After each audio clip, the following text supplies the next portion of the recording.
Vamos lá, meus irmãos, vamos lá, começando mais uma aula, nossa quarta aula, Teologia Sistemática 5, matéria de escatologia. Já oramos como é costume, mais uma vez, boa noite, graça e paz. Amém, boa noite, graças a Deus. Boa noite, graças a Deus.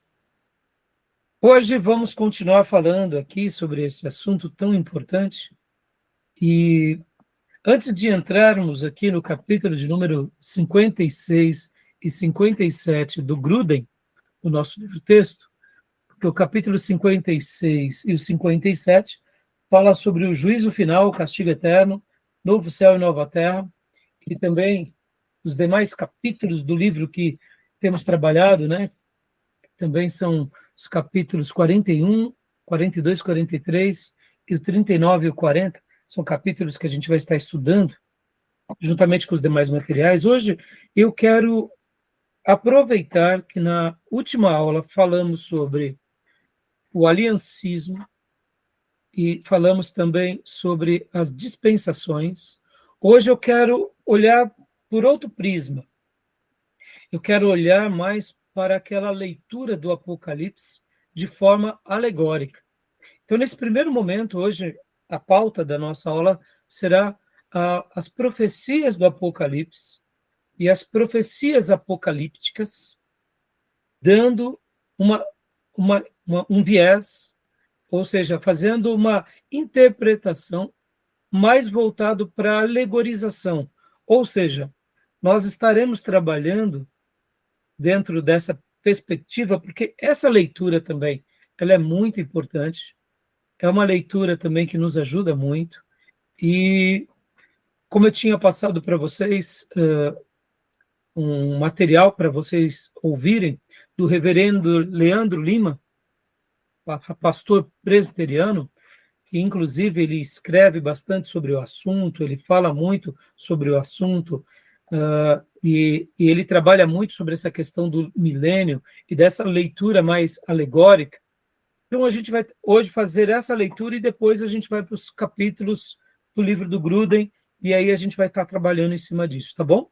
Quero fazer essa discussão hoje aqui com vocês para a gente enriquecer todas as nossas informações, para a gente aprender com as várias correntes, para que cada aluno tome a sua decisão com relação àquilo que ele acha que é mais coerente, que é mais embasado na Bíblia, para que a gente não fique apenas aqui olhando uma única visão ou parte, né, de um quadro, tá bom?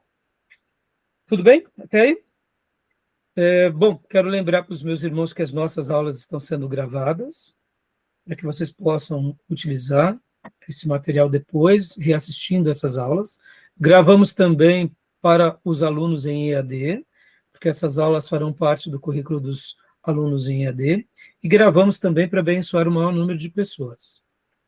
E quero lembrar também que quem estiver apenas ouvindo essa aula pode ser vista pelo YouTube, no meu canal, ou no canal do seminário, ou no Spotify, né? Também dá para você ver no Spotify essas aulas, tá bom? E quem ainda não segue as nossas redes sociais, se inscreva, porque isso vai fortalecer muito o nosso trabalho, tá bom? Então vamos lá, meus irmãos, vamos ler um texto bíblico aqui.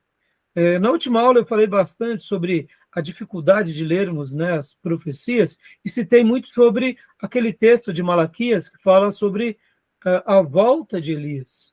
Então eu gostaria de ler aqui com vocês, agora, o texto de Malaquias 4, versículos 5 e 6, e a gente vai fazer aqui uma breve leitura, só um breve comentário, e logo na sequência a gente já vai para as questões da pauta da noite, tá bom? Então, vou compartilhar aqui com vocês Apocalipse capítulo de número 4, ou melhor, Malaquias capítulo 4.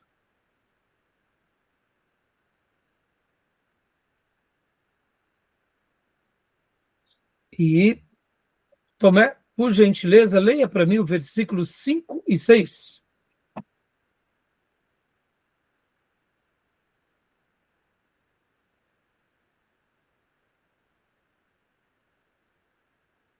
Por favor. Eis que eu vos enviarei o profeta Elias antes que venha o grande e terrível dia do Senhor. E ele converterá o coração dos pais aos filhos e o coração dos filhos a seus pais.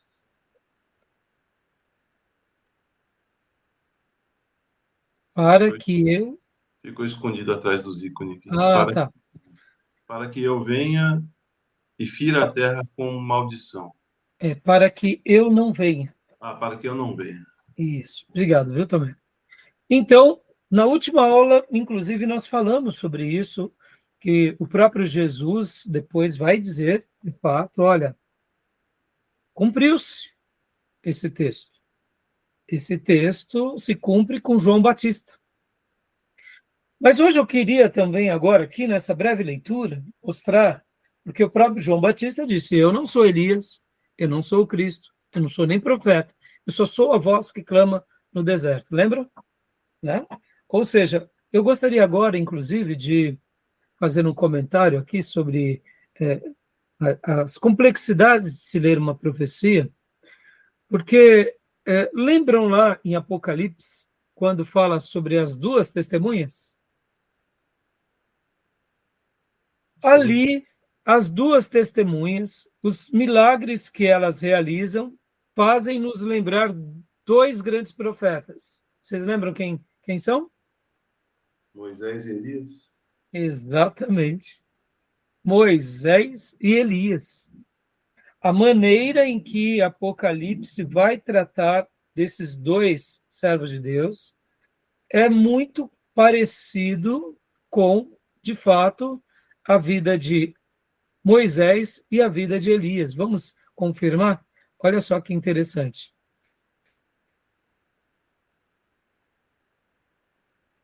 E do versículo 3 em diante, você pode ler para nós?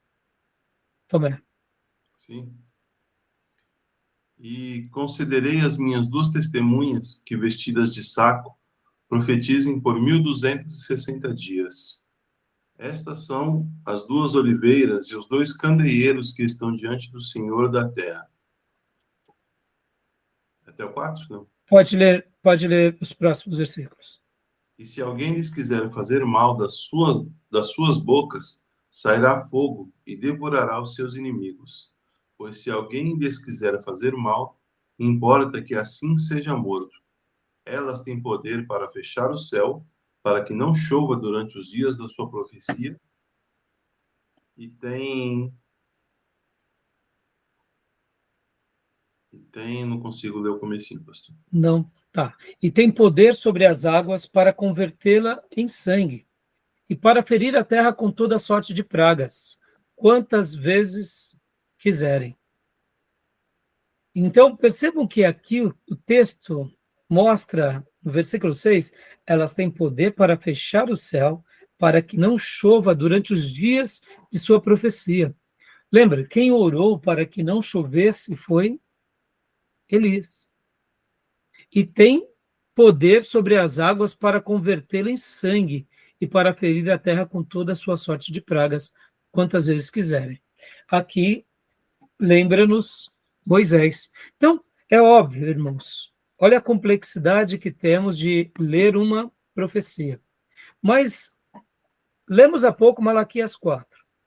Eu mencionei texto também, apenas citei, em que Jesus disse, se referindo a João Batista, que ele era o Elias, que ele não era a reencarnação de Elias, mas ele veio no poder e na autoridade de Elias. Logo, ele veio com a mesma unção de Elias. Então, ele cumpre a profecia. Agora, olha aquela leitura que nós tínhamos falado sobre os grandes parentes de Deus na história, ou a era dos gentios.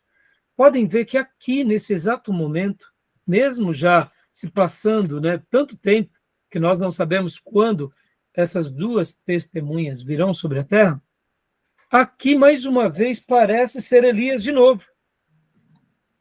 Então, eu poderia dizer que, de uma certa forma, a profecia de Malaquias 4 se cumpre em João Batista, mas ela se estende de uma forma misteriosa até uma dessas duas testemunhas lá no Apocalipse.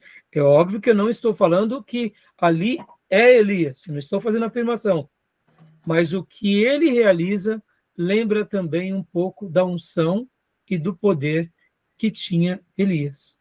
Interessante, não? Então percebam como uma profecia ela pode ter assim uma atuação ou uma leitura muito maior do que a gente imagina. E nós só sabemos do fato depois dele manifesto. Hoje nós estaremos indo para um outro caminho. A gente vai ir para o caminho da alegorização. A gente vai aprender aqui um pouco mais voltado para a leitura do Apocalipse dentro desse prisma. Não só o Apocalipse, mas as profecias apocalípticas. Então, assim, a gente vai fazer essa lição de casa, eu creio que vai ser bem interessante. Eu só fiz essa leitura agora e essas citações porque tem coisas que são mistérios que estão além da nossa compreensão e que nós, muitas vezes, mesmo que tenhamos assim um exercício hermenêutico, a gente consegue apenas tatear em alguns pressupostos. E eu gosto dessa leitura, muitas vezes, meus irmãos, mesmo que ela não nos dê respostas, porque isso nos apequena no sentido de depender de Deus e depender do cumprimento de Deus, depender da maneira em que Deus vai realizar as coisas. Um último comentário, só para vocês terem uma ideia. Logo depois que Lutero ele fez ali pregou as 95 teses na porta da igreja da cidade onde ele vivia. Logo depois que teve ali a reforma protestante com os demais príncipes, etc. e tal, Lutero ele tinha muita dificuldade de admitir que Apocalipse era inspirado. Assim como também Lutero tinha dificuldade de acreditar, por exemplo, que Tiago era inspirado. Por quê? Porque Tiago vai falar muito das obras. Fala da fé, mas fala das obras. Ora, ele foi impactado por Deus com aquela palavra, né, que o justo viverá pela fé. Então ele foi liberto das crendices. E para ele ler Tiago e entender, né, que a fé sem obras é morta, isso era muito difícil para Lutero. Então, num primeiro momento, Lutero ele lutou com ele mesmo. E o livro de Apocalipse, então, ele não conseguia ver conexão nenhuma. Então, ele tinha dificuldade de encarar que, por exemplo, Apocalipse era um livro inspirado. Depois, bem para frente, ele admite, não, realmente, esse livro é inspirado, e aí, inclusive, ele vai dizer que ali, no caso, Babilônia, a besta era o romanismo. E aí ele faz uma aplicação. Mas por que eu estou falando tudo isso, irmãos? Percebam que grandes servos de Deus no passado também tiveram dificuldade de ler esse livro. Ora, se eles tiveram, por que nós não teremos? E muitas vezes essa honestidade, ela é boa para nós. Então hoje eu gostaria de trabalhar dentro dessas linhas, mostrando que muitas coisas a gente não vai ter uma resposta pronta. E a leitura voltado mais para a alegorização, para as figuras de retórica, elas vão ser muito úteis também para a gente, de repente, enxergar algumas coisas que podem, de fato, serem até corretas. Tá bom? Tudo bem até aí? Tudo bem. Alguma pergunta, alguma dúvida sobre isso?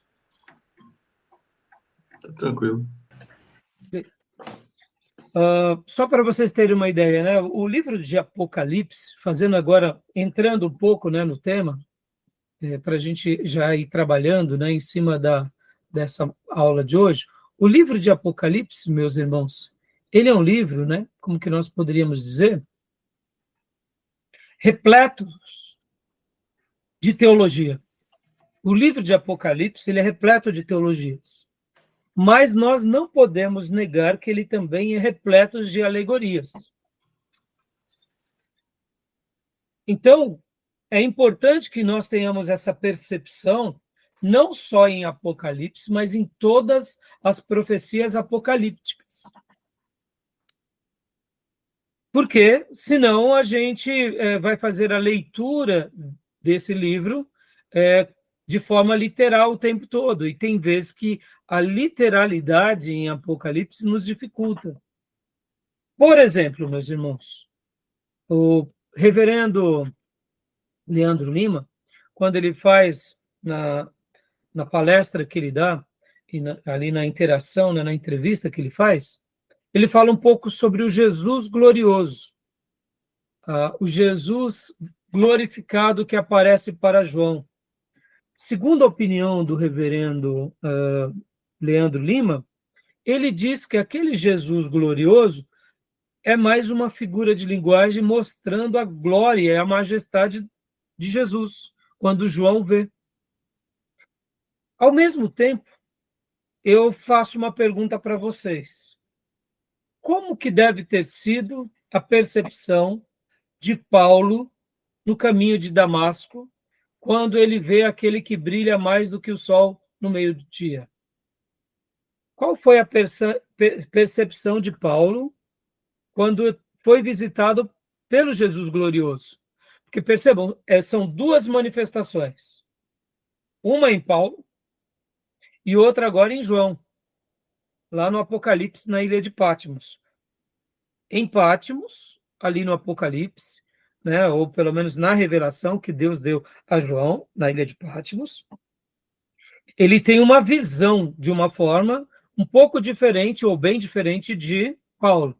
Mas o que vocês acham? Vocês acham que ali, na figura de Jesus, daquela forma apresentada em Apocalipse, ali uma figura de linguagem ou é, de fato, uma figura representativa literal do Cristo ressurreto? Qual é a percepção de vocês? Eu acredito ser literal. Beatriz? Eu acho que João tentou buscar palavras para descrever, mas não conseguiu. Foi o mais próximo que ele conseguiu descrever Cristo, eu acho. Então, ali, na sua opinião, poderia ser uma literalidade, mas também poderia ser uma alegorização. Assim, ele está tentando descrever o que ele está vendo, mas ele não consegue achar palavras. Sabe? Deve ser tão glorioso que a gente fica tentando imaginar o que ele está falando, mas deve ter sido muito mais do que palavras. Então, o reverendo Leandro Lima, na opinião dele, é que ali, de fato, é uma alegorização. Nas palavras dele, ali seria mais um Jesus que mais assusta do que não. Então, assim, é bem interessante as palavras do reverendo, porque, de fato, pode ser que ali também seja, mais uma vez, uma representação alegórica do Jesus glorioso? Pode ser. Pode ser, sim. Por quê? Percebam, olha só que interessante, irmãos. Ainda no Apocalipse, Jesus se apresentará como leão da tribo de Judá, como essa figura que abre os selos, mas também ele se apresentará como cordeiro. Percebam? Então, é bem interessante essas questões. Por isso? Graça e paz, Júnior. Ok. Graça e paz. Desculpa aí. Foi nada. Então, o que acontece, meus irmãos? Olha que interessante. Então, assim, eu estou fazendo essa citação porque nós não temos muitas pistas de Paulo como era Jesus ali no caminho de Damasco. Uma coisa é fato, ele está também num estado de glória tão exuberante que ele brilha mais do que o sol de meio-dia. Pode ver que o texto registra isso. Os detalhes que João vê, Paulo não vê. Mas uma coisa não altera a outra. Então, eu, particularmente, a minha leitura é que o Jesus glorioso, sim, que se apresenta a João, que se apresenta a Paulo, é um estado de glória, sim, de majestade. E quem sabe até de um certo assombro, porque já é uma santidade tamanha que nós não estamos acostumados a ver, ou saber, ou a imaginar. Então, podem ver que todas as manifestações sobrenaturais, quando a gente vê no Velho Testamento, o próprio Daniel, ao ver ali também mensageiros de Deus, ele se assombra. Ora, se o mensageiro de Deus trazia um certo terror, um assombro bom, um espanto, quanto mais o Cristo ressurreto e glorioso, tá bom? Então, eu também enxergo mais pela literalidade, mas a leitura da alegorização também, ela pode ser vista, tá bom? Então, estou fazendo esse comentário só para nos enriquecer um pouco, né? Porque, como eu disse, irmãos, a leitura que nós estudamos, inclusive, na terça-feira, nós falamos muito sobre o aliancismo e depois falamos sobre as eras. Você pode ver que o David Pentecoste ele chama de eras, mas ele só dá um novo nome ao dispensacionalismo. E essa leitura né, que é a leitura que a gente chama de pré-milenista e pré-tribulacionista, essa leitura ela é carregada de quadros. Ela tem uma agenda própria. Ou seja, ela dá muita margem a muita ficção. Daí aonde, né, nós temos essa obra aqui, né, que é uma, vamos dizer assim, né, pode ver, ó, Deixados para Trás. Né? Literalmente é uma ficção. Então, será assim? Mas aqui é uma ficção criada, né, pela nossa interpretação baseada no quê? Naquela ideia pré-milenista dispensacionalista, que ela cria essa agenda, né? Então, hoje, continuando aqui com os irmãos, a gente vai trabalhar mais nessa linha chamada pré-milenista histórica, né? Que tem esse lado de literalidade, tem a questão do milênio, mas, ao mesmo tempo, vai ter uma diferença. Né? Só recapitulando aqui, né, meus irmãos, nós já trabalhamos aqui nos nossos materiais, a gente já mostrou para vocês essas questões desses mapas, né, do milênio e etc. E tal, mas seria legal eu repassar rapidamente aqui para vocês, né? Mais uma vez aqui.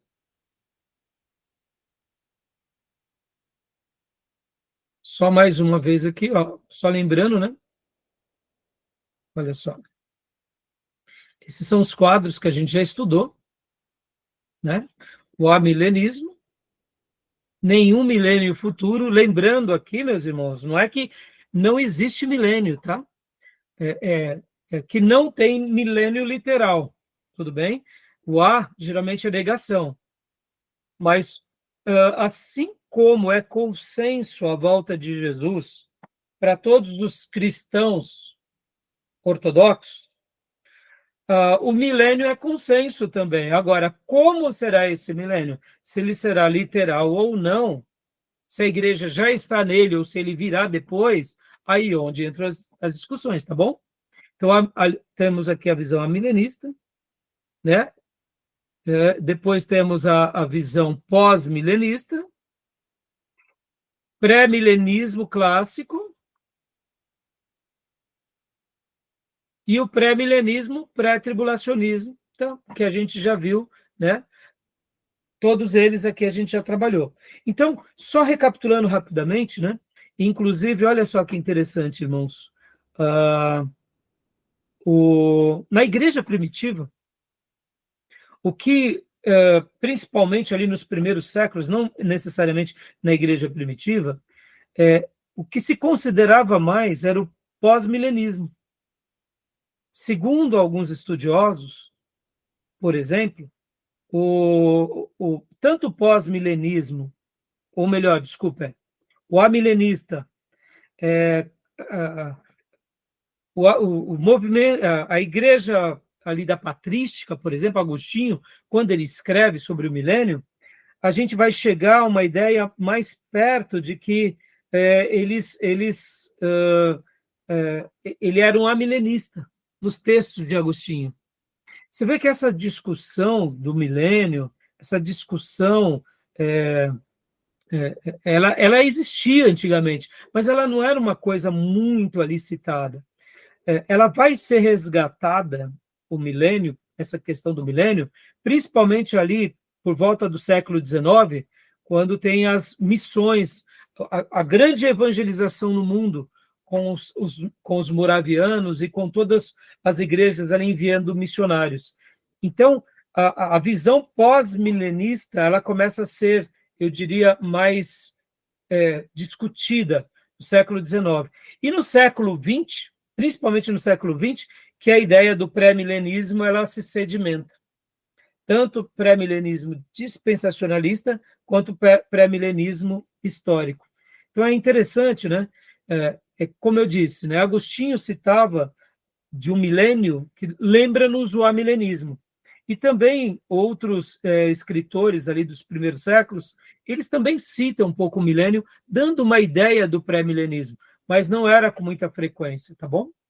Mas voltando aqui, falando um pouco sobre, hoje, né, a nossa pauta, sobre o milênio, mais voltado para essa ideia aqui, tanto pré-milenista quanto pós-milenista. Amilenista quanto pós-milenista. Por que eu quero hoje trabalhar dentro um pouco desses dois de novo aqui, meus irmãos? Porque, como eu falei para vocês hoje, eu gostaria de tentar aqui passar para vocês que esse quadro que nós trabalhamos bastante nas últimas aulas, que é o quadro, né, dispensacionalista, aliancista, de repente, esse quadro que foi montado, ele pode ter muitos erros com relação às nossas aplicabilidade. Ou seja, a gente está dizendo que vai ser assim e, de repente, a gente se surpreende. Então, hoje, na aula de hoje, eu quero, por exemplo, até citar, né, algo que o reverendo Leandro Lima chama, que é o paralelismo progressivo. O que seria isso, irmãos? Assim como aqui no dispensacionalismo, a gente vai vendo blocos, partes, né, isoladas, que vai acontecendo em cada período, em cada momento, e aí vai tendo seus acontecimentos. No paralelismo progressivo, seria uma teoria da recapitulação. Como assim? Segundo alguns intérpretes do milênio, e quando a gente fala do milênio, é porque, irmãos, é porque eles estão dizendo o seguinte, olha, vamos ver a história do cristianismo não como esses quadros fechados aqui e montados, mas vamos ver aqui esse período do cristianismo como algo contínuo, como algo que começou em Cristo e que não tem essas fragmentações, essas pausas. Né? Na última aula, a gente conversou bastante sobre a questão, por exemplo, da tribulação. Nós, segundo a teoria, né, pré-tribulacionista, teremos 7 anos. E podem ver, meus irmãos, o livro de Apocalipse, quando você está lendo o livro de Apocalipse, ele fala de datas específicas, dando a ideia de 3 anos e meio, de meses, né? 42 meses. O que seria isso se não 3 anos e meio também? Podem ver que isso é com muita frequência. Então, tem horas que a gente fica se literalmente perguntando, né? Como pode isso? Como pode o Apocalipse ter dado datas assim tão precisas? Isso nos faz lembrar aquilo que nós falamos na última aula, que é a última semana de Daniel, né?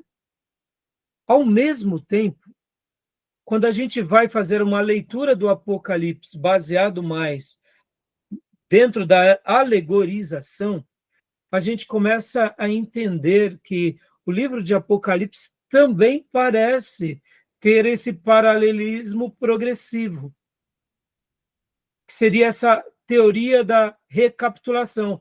Ou seja, podem ver que o Apocalipse vai falar sobre 7 selos. Primeiro ele fala sobre 7 cartas. Depois ele fala sobre 7 selos. Depois ele fala sobre 7 trombetas. Depois ele fala sobre 7 taças. quando a gente olha e tenta avaliar, também dando o direito de dúvida de que pode ser que essa leitura esteja correta, faz muito sentido. Faz muito sentido. Então, por isso que hoje eu falei que eu queria trabalhar um pouco aqui com vocês, né? E como que seria, né, esse método, né? Esse método de paralelismo progressivo? É que, na realidade, seria mais ou menos a seguinte síntese, que todo o livro de Apocalipse vai traçar uma linha da ressurreição de Jesus até a consumação do mundo. E, de outra forma, seria como se fosse um grande quebra-cabeça dividido em 7 partes. Então, a primeira sessão dessas partes começaria aqui com as 7 cartas do Apocalipse. Quando a gente faz uma leitura dessa forma, tem um certo sentido. Quer ver um exemplo, meus irmãos? Olha só, vamos lá para Apocalipse 4. Vamos lá. Vamos para Apocalipse 4. Deixa eu abrir aqui o texto com vocês. Apocalipse 4, versículo 1. Olha que interessante.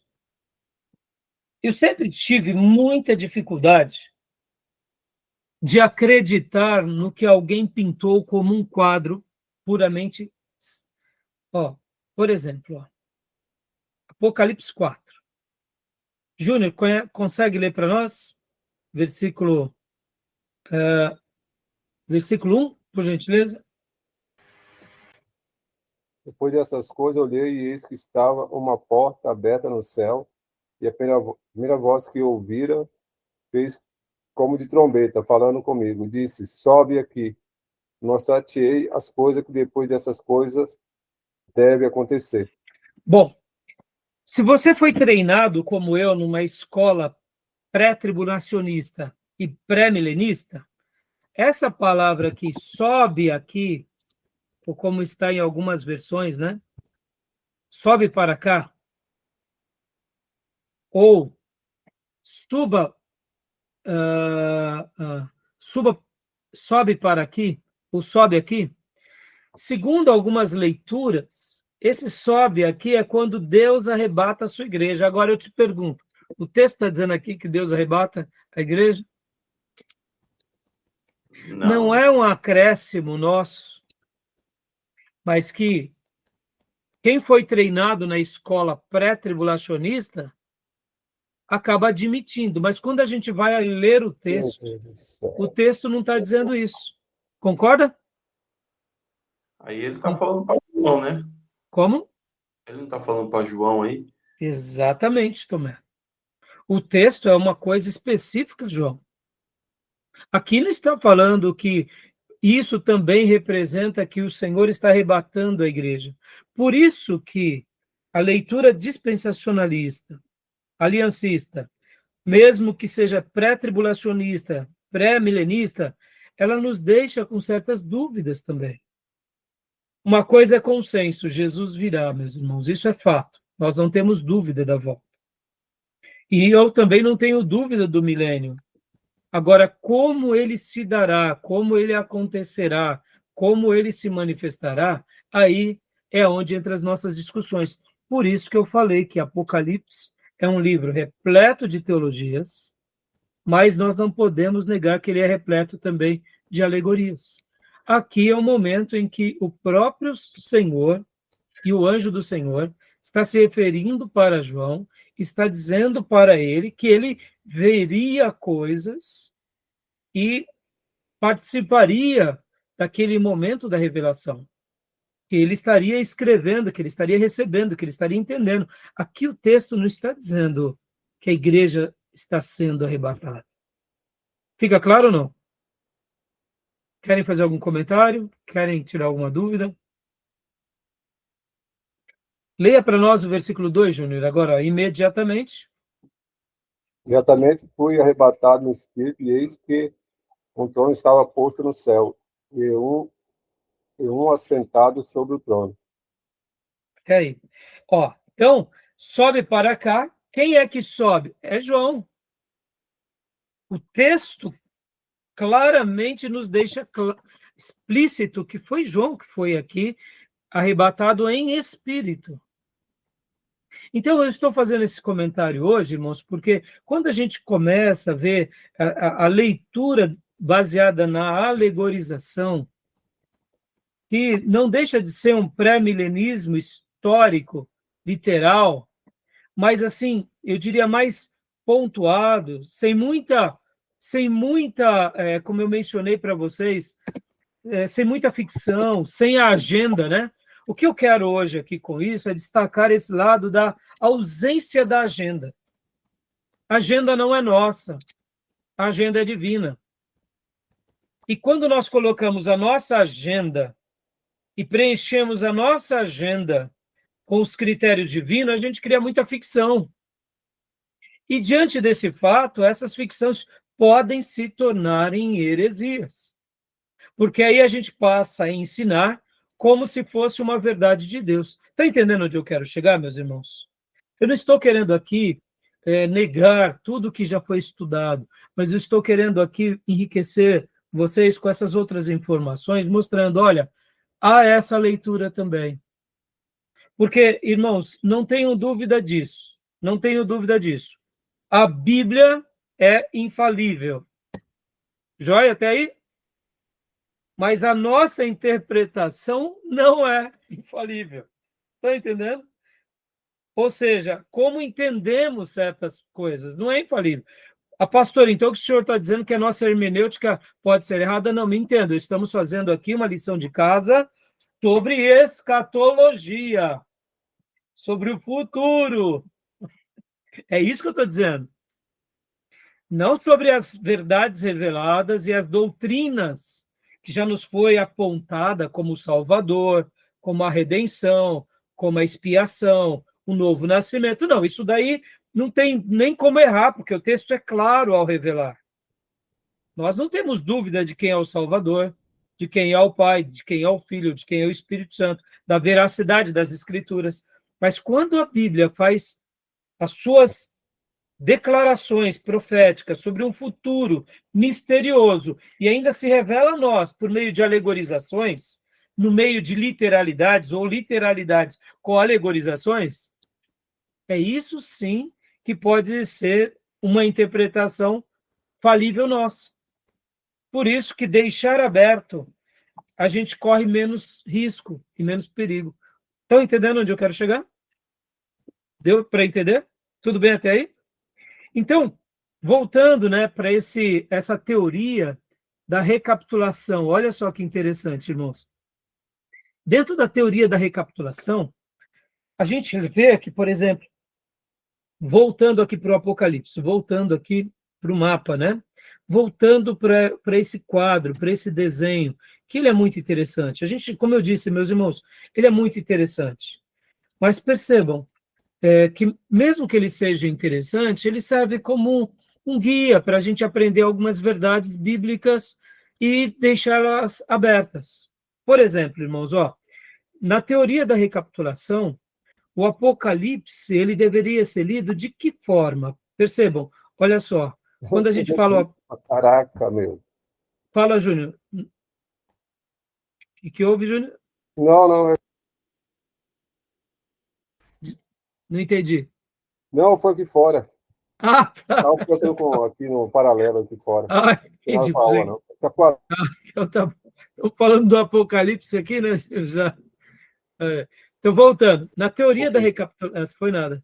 Na teoria da recapitulação aqui, meus irmãos, olha só que interessante. O Apocalipse, segundo o próprio reverendo Leandro Lima, ele fala uma coisa muito interessante. Vamos abrir em Apocalipse 1:3. Vamos ler lá Apocalipse 1:3. Olha só que interessante. Apocalipse 1:3. Ele faz uma citação super curiosa desse texto, dizendo que, olha só, Apocalipse 1:3.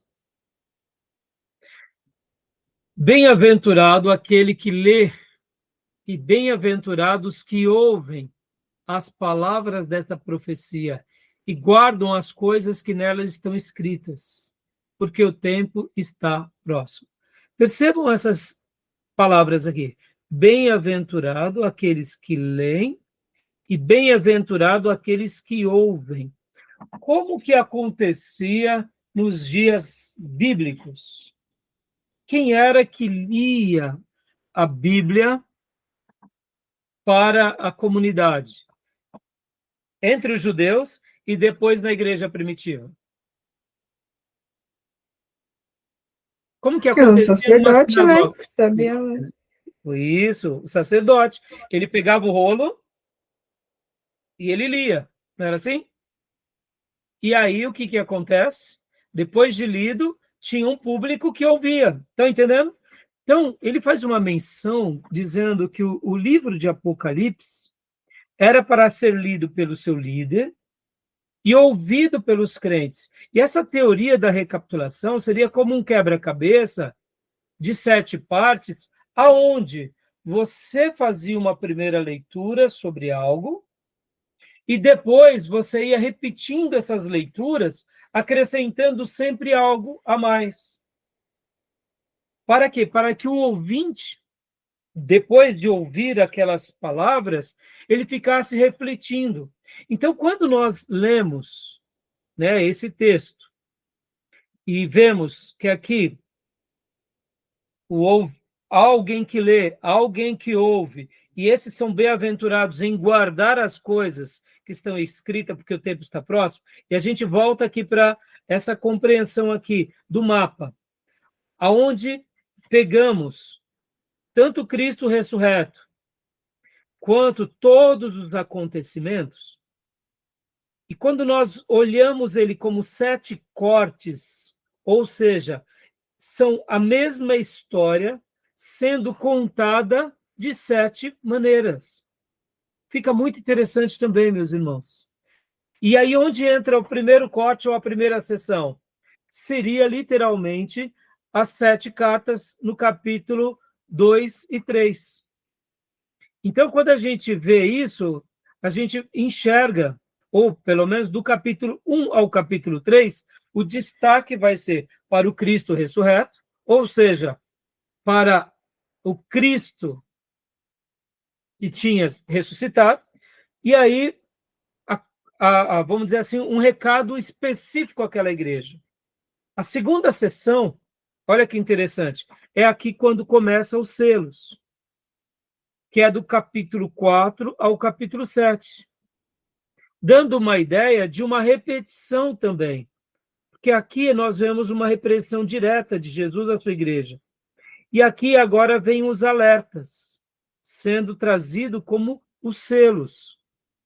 A terceira sessão, ou o terceiro corte, é do capítulo 8 a 11, porque no último selo agora começa o que? A trombeta.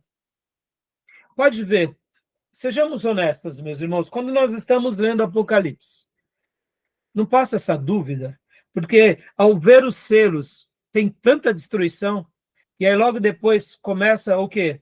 Começa as trombetas e tem tanta destruição. Sobra o quê depois de tudo isso, não é?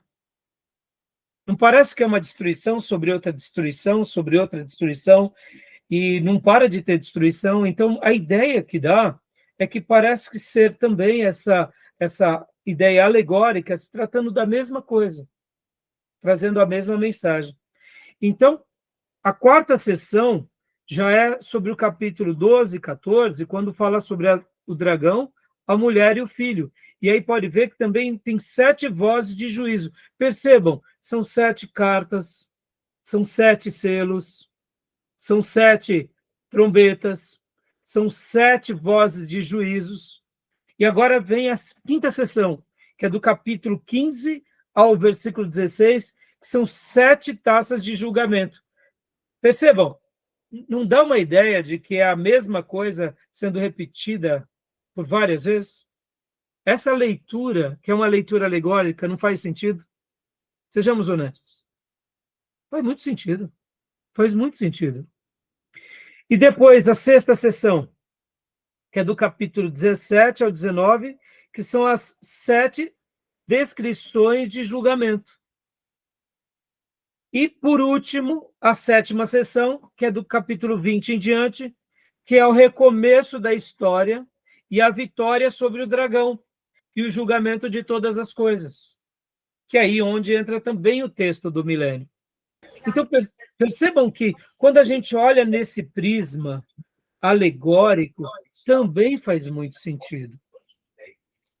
Porque aquela ideia do parênteses, da pausa, e que vai acabar essa pausa aqui, e agora vai vir um acerto de conta só com os judeus, ela tem um certo sentido? Tem, mas a gente tem que tomar um cuidado, por quê? Beatriz, eu vou bloquear aqui o seu microfone, está dando microfonia para mim, tá? Eu não tinha visto. Você queria fazer alguma pergunta? Não, eu não vi que abriu, pastor. Ah, tá bom. O que acontece, meus irmãos? Olha só que interessante. Quando a gente faz aqui a leitura pré-tribulacionista, pré-milenista, a gente chega a ter várias ressurreições. Tem a primeira ressurreição aqui, que são dos justos.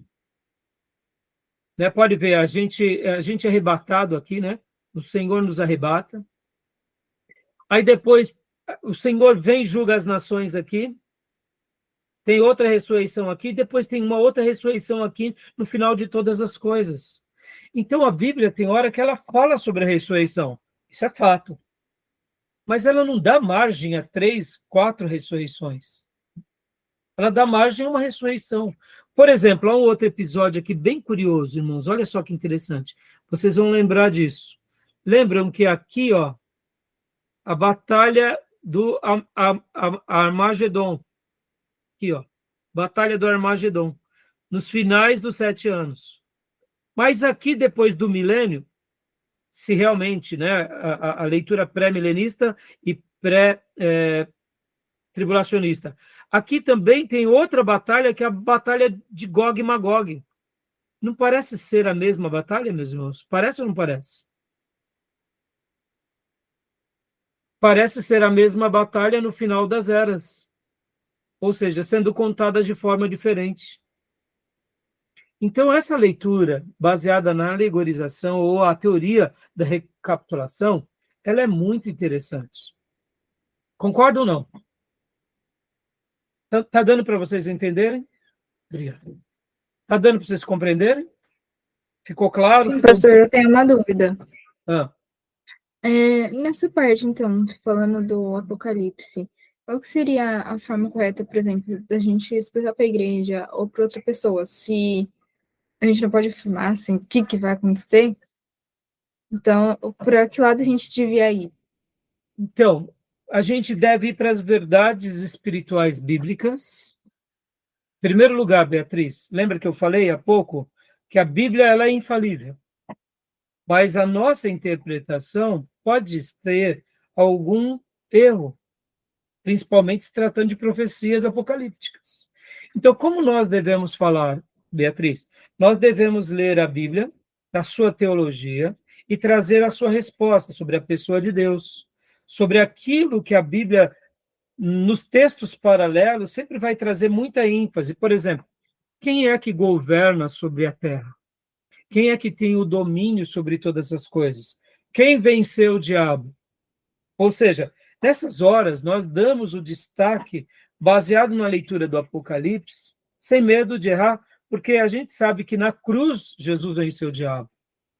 Jesus venceu todas as coisas. Ele reina sobre tudo e sobre todos. Então, quando nós fazemos uma leitura do Apocalipse nesses textos onde mostram, né, muitas vezes, mesmo com a alegorização, a vitória do Cordeiro, a gente não tem que ter dúvida disso. Agora, na aplicabilidade daquelas profecias, aí sim é bom a gente tomar um certo cuidado. Podem ver, Beatriz, que nós, quando vemos de uma forma geral, as pessoas pregam até bastante sobre as 7 cartas do Apocalipse, não é verdade? Mas pregam muito pouco sobre os demais capítulos, porque eles são cheios de figuras de linguagem. Então, por exemplo, nós podemos dizer, Beatriz, sem medo de errar, que um dia vai ter um acerto de contas de Deus com a terra. E o livro do Apocalipse é uma menção da ira de Deus sobre aqueles que estão no erro. E aí sim eu posso dizer, porque um dia Deus julgará todas as coisas com seus 7 selos, com as suas 7 trombetas, com as suas 7 taças. Como tudo isso acontecerá é um mistério. Uma coisa eu sei, ele fará isso. Entendeu? Então é dessa forma que a gente vai caminhando de uma forma mais saudável. Nós podemos falar, Beatriz, sem medo de errar, Jesus Cristo vai vir nos buscar. E nós nos encontraremos com ele nas nuvens. Agora, é óbvio, Beatriz, que quando nós acreditamos no pré-tribulacionismo, nós devemos ser sinceros com isso. Dizer, porque eu acredito que a igreja não passa. Eu acredito. Perceba, ó, eu acredito. Olha o acréscimo. Essa é a minha opinião. Então, quando eu falo eu acredito, é a minha opinião, eu não estou dizendo que Deus fará assim. Só para te ensinar algo, Beatriz, eu me lembro bastante de um pregador pentecostal, que ele tem um alcance muito grande, né, entre os pentecostais e avivados, que é o Marcos Feliciano, deputado hoje, né, político. Se você for ouvir as mensagens dele antes dele ser deputado, e se você for ver a oratória dele, ele é brilhante como orador, como pregador. Ele tem um domínio de palco, ele tem um domínio da voz, ele sabe se colocar, ele sabe entoar a voz corretamente. Mas quando você vai fazer uma leitura teológica de partes como essa, ele peca. Então aqui eu estou fazendo uma crítica de um pastor, de um professor de teologia, dizendo que ele peca no sentido assim, ele não fala algo dando essa ênfase na minha opinião, entendeu? E ele peca nisso, porque ele diz, será assim, Jesus fará assim, entendeu? E esse acréscimo é perigoso. Eu sei que, e aqui eu faço até um adendo, né? Eu sei que nós, pregadores, em momentos da pregação, temos ali o momento da oratória, temos ali aquilo que a gente sabe que é a expressão no púlpito. Então, tem vezes que eu posso até colocar como uma licença poética, mas é perigosa essa licença poética. Por que eu estou dizendo isso? Porque os nossos irmãos pentecostais, eles acabam dizendo e repetindo, porque ouviram de um grande pregador, certas coisas que o texto bíblico não diz. Não, porque Jesus virá buscar a igreja e depois ele virá com a igreja julgar o mundo. Ou seja, essa é uma afirmação que não está no texto dessa forma. Nós entendemos que essa é uma leitura que pode acontecer. E eu dou o direito de dúvida, que eu espero que seja assim mesmo. Mas no momento que eu faço essa afirmação, entendeu, Beatriz? E qual é o correto, Beatriz? Se você realmente acredita nessas coisas, nessas teorias, então você deve dizer, olha, eu acredito assim, meus irmãos. É a Beatriz, é o Raimundo. Tem um problema, Beatriz. Mas quando eu digo, será assim, porque assim está nas Escrituras. Porque o Senhor disse para João, João, sobe para cá, e ali o texto é Deus dizendo à igreja, igreja, sobe para cá. Olha só, uma coisa é eu dizer que o anjo disse para João, sobe para cá. E outra coisa é eu colocar que a igreja está representando João. Está entendendo? É aí onde entra os acréscimos. Por isso que dizer eu acho, eu penso, eu deduzo, não tem nenhum problema. É que, geralmente, o orador pentecostal ele não gosta de dizer isso, ele gosta de afirmar. E aí onde entra os erros. E isso vale para o Marcos Feliciano, vale para qualquer pastor, seja ele pentecostal, assembleano ou até mesmo batista. Entendeu, Beatriz? Porque você afirmou o que Deus não afirmou, é um acréscimo nosso. Então, na hora que eu afirmo algo que Deus não afirmou, eu estou colocando palavras minhas na boca de Deus. Olha o perigo. Então, quando eu fizer um tipo de afirmação que Deus não fez, eu devo dizer, eu penso assim, eu acho assim, eu creio dessa forma. Dessa forma eu não peco, colocando palavras minhas na boca de Deus. Por quê, Beatriz? É aquilo, quando eu conto um conto, eu aumento um ponto. E pode ver, quantas são as vezes que a gente ouve, né, de irmãos dizendo, mas não está na palavra? Não é assim que diz? Não, o pastor pregou. Por isso que nós somos responsáveis por tudo que pregamos, e Tiago 3:1 vai dizer: não queiram muitos de vocês serem mestres, porque sobre vocês repousará o mais duro juízo. Ou seja, eu devo ser fiel ao que o texto diz. Ora, se o texto usa de figura de linguagem, de metáfora, de dragão, de mulher, de taça, de trombeta, de selo, e o texto não explica o que é isso, eu devo dar o direito de dúvida, dizer que eu entendo assim, eu entendo assado. Tá bom? Ficou claro? É dessa forma que a gente se posiciona. Por isso que é tão difícil, né? Tá bom, meus irmãos? Deu para entender até aqui? Ficou claro? Querem fazer algum comentário? Não? Então, vamos fechar aqui nossa primeira aula. A gente volta depois do intervalo. Eu vou concluir fazendo aqui alguns outros comentários, por exemplo, irmãos, sobre essa questão da prisão do diabo, né? Sobre essa questão da visão alegórica do milênio e dessa influência do diabo. Tá bom? E aí a gente comenta já e a gente faz o desfecho e vamos para o livro-texto. Beleza? Tranquilo? Alguma pergunta, alguma dúvida? Querem fazer algum comentário? Não? Então, vamos então para o nosso intervalo, tá bom? Tranquilo? E aí a gente volta em instantes. Então, vou parar a gravação aqui.